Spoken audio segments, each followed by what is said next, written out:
हा आज आपण बघूया different speed control methods of induction motor. Induction motor मध्ये स्पीड कंट्रोल करावं लागतं आपल्याला. काय लागतो? Because some loads are there, so we cannot give the direct speed to them. म्हणजे तुम्हाला एका स्लो लेवलला, समजा तुम्हाला इंडक्शन मोटर ट्रेनसाठी वापरायची असं समजा, तर ट्रेनला तुम्ही काय देऊ शकत नाही, डायरेक्ट टॉर्क जो आहे तो न देता त्याला थोडा कंट्रोल टॉर्क द्यावा लागतो किंवा कंट्रोल स्पीड मध्ये चालू करावी लागते ती. मग हे करण्यासाठी आपल्याला काय लागतं? We required speed control of induction motor. So the speed of induction motor can be varied by slip or number of poles. आपण बघितला होता formula, NS is equal to 120 F by P. लिहून घ्या, वहीवर लिहून घेतला तरी चालेल.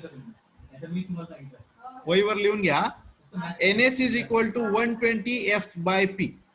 सो हे तुमच्या लक्षात येईल की फ्लक्स फ्रिक्वेन्सी कंट्रोल करून किंवा पोल कंट्रोल करून, आपण पोल चेंज करून आपण काय करू शकतो? We can control the speed of motor. So the different methods of speed control of induction motor which are stator control method, stator voltage control method, then frequency control, then stator voltage and frequency control, and rotor voltage control. So stator voltage control method जी आहे, ज्याच्यामध्ये आपण काय करतो, तर स्टेटरचं जे voltage आहे ते कंट्रोल करतो with constant frequency, with supply frequency. So voltage control करण्यासाठी आपण काय वापरू शकतो? So we can use inverter with control switches, or we can use auto transformer for voltage, stator voltage control. So तुम्हाला माहिती आहे, the torque is proportional to square of the supply voltage. So T which is proportional to V square. So जेवढा तुम्ही voltage change करता त्या proportion मध्ये तुम्हाला actually torque जो आहे तो इथे चेंज होत नाही. आणि त्याच्यामुळे स्टेटर व्होल्टेज कंट्रोल ही याच्यापेक्षा बाकी मेथड ज्या आहेत त्या थोड्याशा पॉप्युलर आहेत. Therefore continuous speed control may be obtained by adjustment of stator voltage without any alteration in stator frequency. So torque speed curve बघा, इथे दिसेल तुम्हाला. स्टेटर व्होल्टेज कंट्रोल जर केला आपण, 100% स्टेटर व्होल्टेज जर असेल तर तुम्हाला हा पहिला कर्व इथे दिसतोय बघा. So torque versus speed characteristics इथे काढलेले आहेत. काय म्हणतात त्या लेक्चरचं?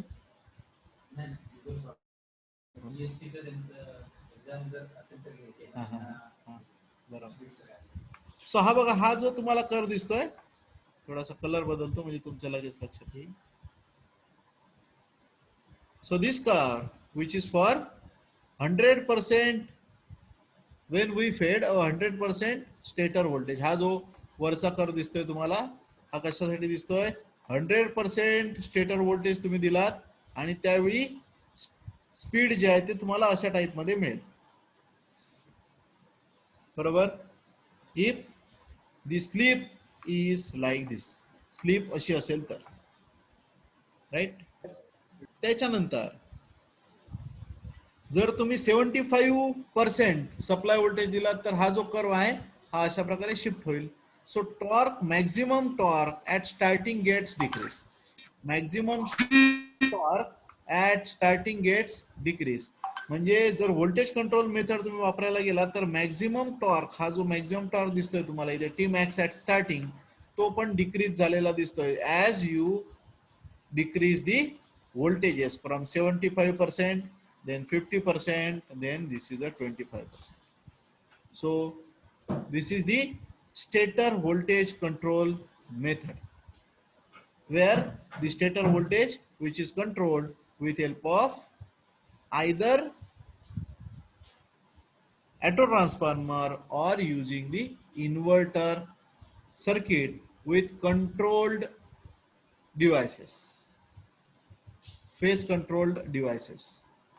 So the silent features of voltage control method is, for low slip motor, the speed range is very low, not suitable for constant torque load, poor power factor, used mainly in low power applications such as fans, blowers, centrifugal pumps.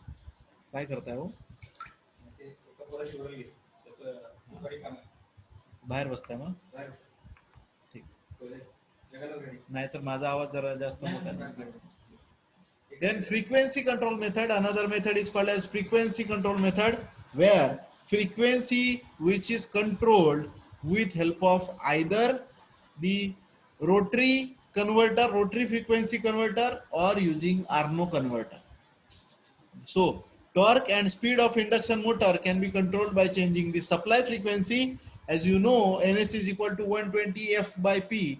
So F, which is directly proportional to Ns, as Ns increases, N increases.